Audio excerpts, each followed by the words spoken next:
ఈయనేంటి మరి పాపులకి సుంకర్లకి పక్కన కూర్చోబెట్టుకుని మాట్లాడుతున్నాడు అని చెప్పి ఒకరికొకరు చెవుల్లో సనుగుకుంటున్నారంట. చదువమ్మా.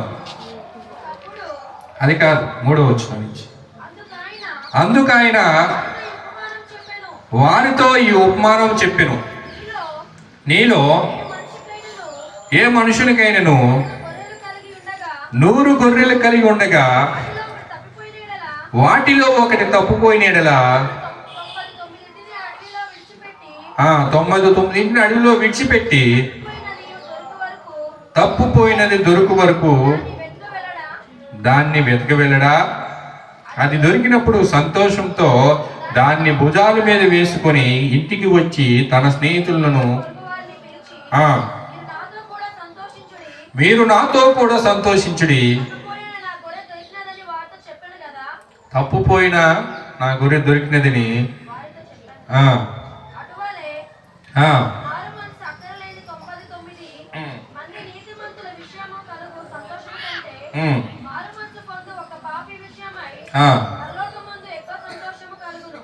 దేవుని స్తోత్రం, హల్లెలూయా.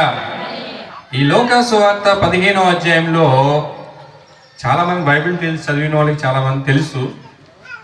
ఈ 15 తెలిసిన ఇంకోసారి చెప్తున్నాను వినండి. ఈ 15వ అధ్యాయంలో దేవుడు 3 ఉపమానాలు చెప్పాడు. ఫస్ట్ది ఉపమానం ఏంటి? గొర్రెల గురించి. 100 గొర్రెల్లో గొర్రె తప్పిపోయింది, అదొక ఉపమానం. 2వ ఉపమానం ఏంటండి? నాణ్యాల గురించి, 10 వెండి నాణ్యాల గురించి. 3 పోయింది. 3వది ఏంటండి? తప్పుపోయిన కుమారుడు. దేవుని స్తోత్రం, హల్లెలూయా, హల్లెలూయా. ఎవరెవరి గురించి మళ్ళీ చెప్పండి? గొర్రెల గురించి, 100 గొర్రెల గురించి, 10 వెండి నాణ్యాల గురించి, తప్పుపోయిన కుమారు గురించి ఈ లోకా సువార్త 15వ అధ్యాయంలో మనం చూస్తాం. ఇందులో మొదటిగా ఉపమానం మనం ఇప్పుడు చదివాం. ఉన్న 100 గొర్రెల్లో ఒక గొర్రె తప్పిపోయింది. ఈ 100 గొర్రెల్లో ఒక గొర్రె తప్పిపోతే 99 గొర్రెలను విడిచిపెట్టేసి ఒక గొర్రె కోసం పరిగెత్తుకుంటూ వెళ్ళాడు. ఎవరు? అయ్యగారు. ఒక గొర్రె కోసం వెతుక్కుంటా వెళ్ళాడు. 99 వదిలేశాడు. ఎందుకంటే ఆయన ఆజ్ఞ లేకుండా ఇక్కడికి కాదు. ఉన్న ఒక్క గొర్రె కోసం పరిగెత్తుకుంటూ వెళ్ళాడు. ఆ ఒక్క గొర్రె దొరికింది ఒక చోట, ఒక పొదల్లో. ఆ దొరకగానే ఈ యజమానికి, కాపరికి ఏమనిపించిందండి? ఏమనిపిస్తుంది? అర్థమేనమ్మా? సంతోషం అనిపించింది. ఉదాహరణగా మీకు మాట చెప్తున్నాను వినండి. మీ దగ్గర ఒక 50,000 రూపాయలు డబ్బులు ఉన్నాయి అనుకోండి. ఆ 50,000లో 10,000 రూపాయలు పోయినాయి అనుకోండి, మన పరిస్థితి ఏంటి? 50,000 రూపాయల డబ్బులో ఒక 10,000 రూపాయలు పోయినాయి అనుకోండి. పోయినాయి, దేవుడిచ్చిన డబ్బులే కదా, 10,000 విడిచిపెట్టేస్తారా? విడిచిపెట్టరు. ఏం చేస్తారు? ఎక్కడ పెట్టాను ఎత్తుక్కుంటారన్నమాట. నేనైతే ఓ రోజు అలా ఎత్తుకున్నాను. ఎంత కదా 500 గురించి ఎక్కడ పెట్టాను అన్ని పుస్తకాలన్నీ తిరిగేసాను, చల్లా చెదిరి చేసాను. అది ఆఖరికి ఎక్కడ దొరికిందంటే నా ప్యాంట్ జేబులో దొరికింది. దేవుని స్తోత్రం.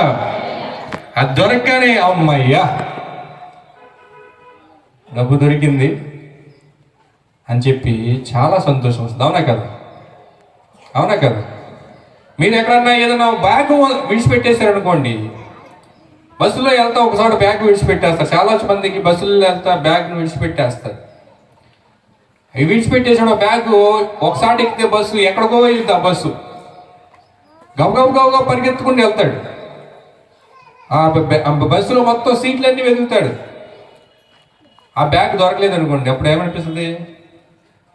అయ్యా చాలా దూరం నుంచి ఆ బ్యాగ్ దొరికిద్దని ఆస్తి వచ్చాను, బ్యాగ్ దొరకలేదని బస్సులో నుంచి దిగుతున్నప్పుడు కండక్టర్ ఎదురొచ్చి, అయ్యా దేనికోసం వచ్చావని అడిగితే, అయ్యా నా యొక్క బ్యాగ్ పోయింది, ఆ బ్యాగ్ కోసం వచ్చానంటే ఆ కండక్టర్ అంటాడు, అయ్యా ఆ బ్యాగు నేనే తీసాను, ఇదిగో అయ్యా నీ బ్యాగ్ అని తీసుకొచ్చి ఇచ్చాడు అనుకోండి.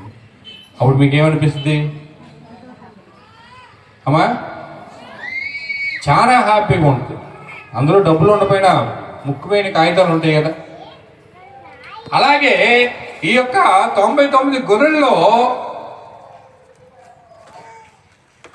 ఒక గొర్రె తప్పిపోయినప్పుడు ఎంతో బాధతో పరిగెట్టినప్పుడు ఆ గొర్రె దొరికిందంటే ఆ గొర్రె గురించి ఆ యొక్క కాపరి ఎంత సంతోషిస్తాడండి?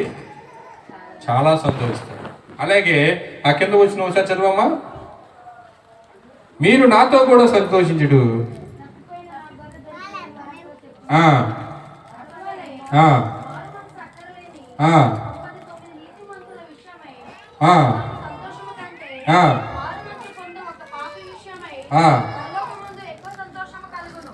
దేవుని స్తోత్రం. హల్లెలూయా. మారు మనసు అక్కర్లేని 99 నీతిమంతుల కంటే నీతిమంతులు, మారు మనసు అక్కర్లేని 99 మంది నీతిమంతుల కంటే ఎవరి గురించి ఎక్కువ సంతోషం వస్తుందంటమ్మా? ఒక్క పాపి గురించి సంతోషం వస్తుంది. ఈ మాట మనకి ఎక్కడో విన్నట్టు అనిపిస్తుందా? నీతిమంతులు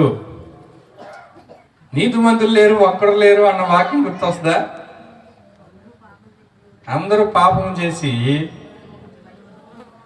మహిమను పొందలేకపోతున్నారు. లోకాసు వార్త 18వ అధ్యాయంలో పరిసయ్యుడు సుంకరు గురించి మనం అందులో చదువుతాం. పరిసయ్యుడు నిలబడి 18వ అధ్యాయంలో ఉంటుందమ్మా, చూడండి 9వ వచనం నుంచి. నిలబడి, దేవా నేను చోరులను అన్యాయస్తులను ఇతర మనుషుల వల్లనైను ఈ సొంకరి వల్లనైను ఉండనందుకు నీకు కృతజ్ఞతాస్తుతులు చెల్లించున్నాను. అక్కరలేదయ్యా, అక్కరలేదయ్యా, అక్కరలేదయ్యా, ఏమీ అక్కరలేదయ్యా, నువ్వు లేకుండా నేను ఈ లోకంలో బ్రతుకలేనయ్యా, నీ గురిగా నాకు ఏది అక్కరలేదయ్యా, నువ్వు లేకుండా నేను ఈ లోకంలో బ్రతుకలేనయ్యా, ఉండగా నాకు ఏమీ అక్కరలేదయ్యా, అక్కరలేదయ్యా, అక్కరలేదయ్యా, ఏమీ అక్కరలేదయ్యా, అక్కరలేదయ్యా, అక్కరలేదయ్యా, ఏమీ అక్కరలేదయ్యా, నువ్వు లేకుండా నేను ఈ లోకంలో బ్రతుకలేనయ్యా, నీవుండగా నాకు ఏమీ అక్కరలేదయ్యా.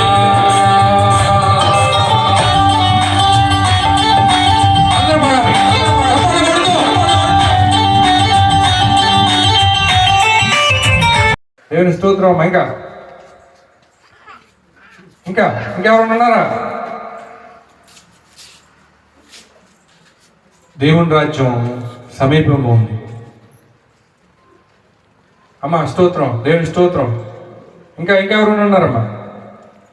అయ్యా దేవుని స్తోత్రం. దేవుని రాజ్యం సమీపంలో ఉందమ్మా.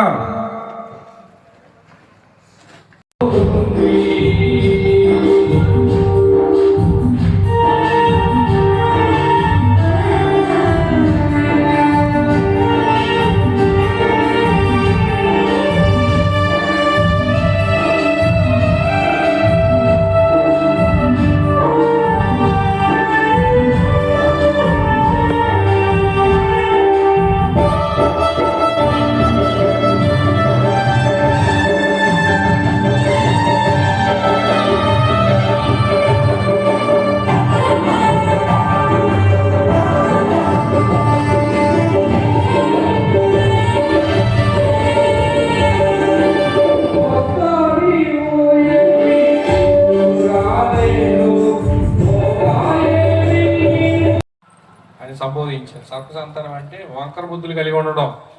నువ్వు తిన్నగా నడవరా బాబు, నువ్వు వెళ్ళే త్రోవ కరెక్ట్ కాదురా, నువ్వు వెళ్ళే మార్గం కరెక్ట్ కాదురా అని చెప్తున్నా కానీ ఆ మార్గంలో వెళ్దాం. వాళ్ళు సర్పసంతానం. నువ్వు వెళ్ళే త్రోవ కరెక్ట్ కాదు, నువ్వు వెళ్ళే మార్గం కరెక్ట్ కాదు, నువ్వు వెనక తిరుగు, పశ్చాత్తాపడు, మారు మనసు పొందు. సంతానమా, సర్పం యొక్క లక్షణాలు ఎలా ఉంటాయండి? పాము యొక్క లక్షణాలు తెలుసా మీకు? తెలుసమ్మా? నేను చెప్పనా? వంకరగా ఏం చేస్తుందండి? వంకర మార్గంలో వెళ్తుంది. ఇంకోటి ఏంటి? ఇంకో లక్షణం ఏంటి? పాము లక్షణం ఏంటి? వంకరగా వెళ్తుంది, విషం కక్కిద్ది. ఎత్తుకున్న దాన్ని వెళ్ళి ఎత్తుకోగలమా? ఎత్తుకున్న వాళ్ళు చేతులు ఎత్తుంది. చాలా మందికి మరి ఈ యొక్క మనం చూస్తుండగానే చాలా మేలు జరుగుతుంది. నాకే ఎందుకు ఇలా జరుగుతుంది, నాకే ఎందుకు ఈ కష్టాలు అనుకుంటాం. కానీ మనం అడిగే దాంట్లో కూడా మనం ఏది అడగాలో కూడా మనకు తెలియదు. ఏది పడితే అది అడిగేస్తూ ఉంటాం. ఈ మాటలో మాట ఉంది అంటే ఏంటంటమ్మా, మీ కుమారుడు మిమ్మల్ని రొట్టినడితే రాయినిస్తారా, చేపనడితే పావునిస్తారా? మనందరికన్నా గొప్ప ఆయన. మనం ఏది అడిగేస్తాడు, కానీ అడిగేది అడగట్లా. మనం రొట్టిని అడగకుండా రాయిని అడుగుతున్నాం, చేపను అడగకుండా పావుని అడుగుతున్నాం. అర్థమవుతుందమ్మా? రొట్టిని అడగకుండా రాయిని అడుగుతున్నాం, చేపను అడగకుండా పావుని అడుగుతున్నాం. రొట్టిని నోట్లో ఎట్టుకుంటే కరిగిపోద్దమ్మా, రాయి నోట్లో ఎట్టుకుంటే ఏమైంది?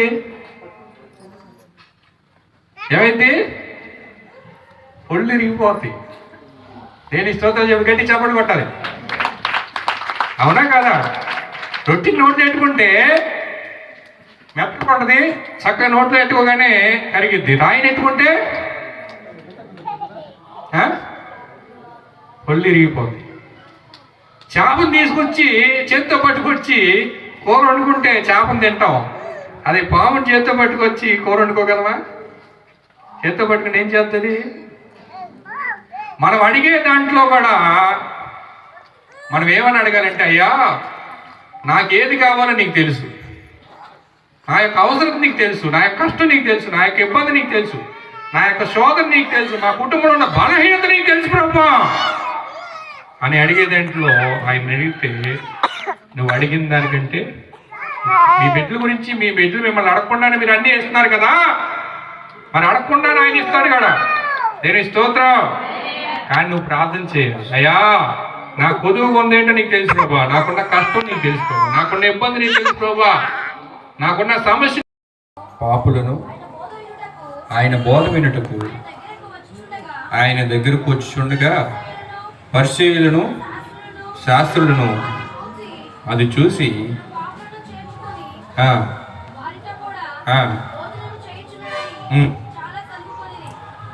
ఇక్కడ మాట సరిగ్గా అర్థం చేసుకోండి అమ్మా.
నన్ను చూడలేదయ్యా, అక్కర్లేదయ్యా, అక్కర్లేదయ్యా, ఏమీ అక్కర్లేదయ్యా, అక్కర్లేదయ్యా, అక్కర్లేదయ్యా, ఎవరు అక్కర్లేదయ్యా, నువ్వు లేకుండా నేను ఈ లోకంలో బ్రతుకలేదయ్యా, నీవుండగా నాకు ఏమీ అక్కర్లేదయ్యా, నువ్వు లేకుండా నేను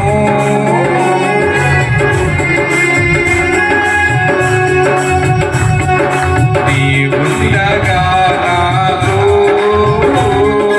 ఏమీ అక్కర్లేదయ్యా, ఏమీ అక్కర్లేదయ్యా, ఎవరు అక్కర్లేదయ్యా, ఏమీ అక్కర్లేదయ్యా, ఏమీ అక్కర్లేదయ్యా.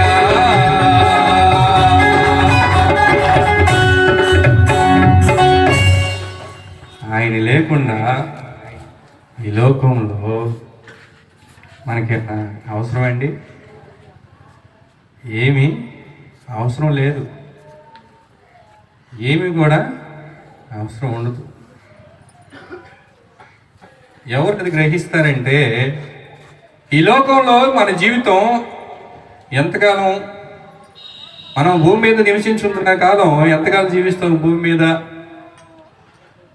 అని గ్రహించిన వాళ్ళు, నాకేమీ అవసరం లేదయ్యా, నాకు నువ్వే కావాలి ప్రభా. నిజంగా మన జీవితం ఎలాంటిదండి, నీటి బుడగ లాంటిది, అప్పుడే కనబడి అంతలోనే మాయమైపోయాయి, ఆవిరి వంటిది. ఈ భూమి మీద మనకి ఏది శాస్త్రం కాదు. అలా అనుకున్న వాళ్ళే, నువ్వు లేకుండా నేను ఈ లోకంలో బ్రతకలేనయ్యా అని అంటాం. ఫస్ట్ ఆఫ్ ఆల్ దేవుణ్ణి నమ్మాలి. వాకింగ్ టైం అయిపోయింది, అయితే నేను ఇంకో 2 పాటలు పాడేవాడిని. మళ్ళా మరి ఈ సంవత్సరం అయ్యగారు మర్చిపోయారు మరి పాంప్లెట్లో పేరు అయిపోయినా నేను వచ్చాను ఇక్కడ దాకా. ఎందుకంటే మీ అయ్యగారు అంటే నాకు చాలా ఇష్టం. మీ అయ్యగారు అంటే ఎవరికి ఇష్టం ఉండదు, అందరికీ ఇష్టమే. ఎందుకంటే దేవుని రాజ్య వ్యాప్తిలో ఆయన పరిశుద్ధుల సహవాసం పొందుతుంటారు మీ అయ్యగారు. ఇది కొంచెం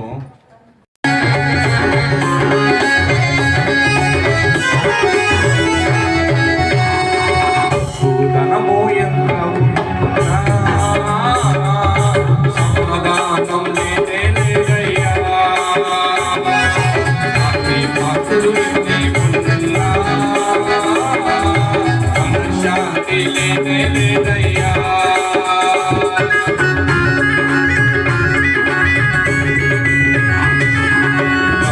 ధనము ఎంత ఉన్నా సమాధానం లేదయ్యా, పాత్రుడు నీకున్నా సమాధానం లేదయ్యా,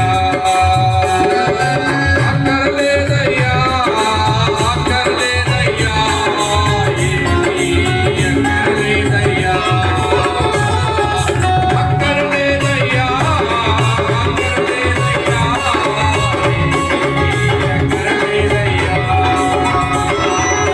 నువ్వు లేకుండానే లోకంలో బ్రతుకలేదయ్యా, నీవుండగా నాకు ఏమీ అక్కర్లేదయ్యా, నువ్వు లేకుండా నేను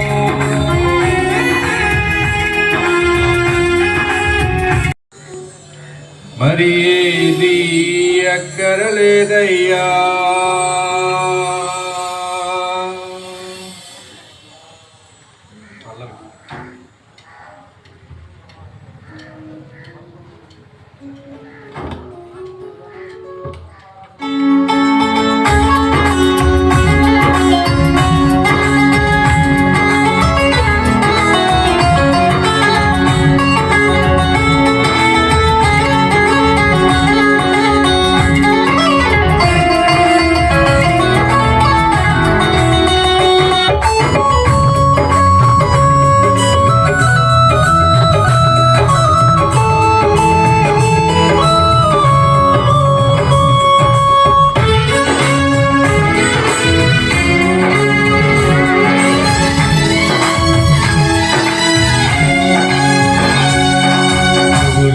లేకుండా నేను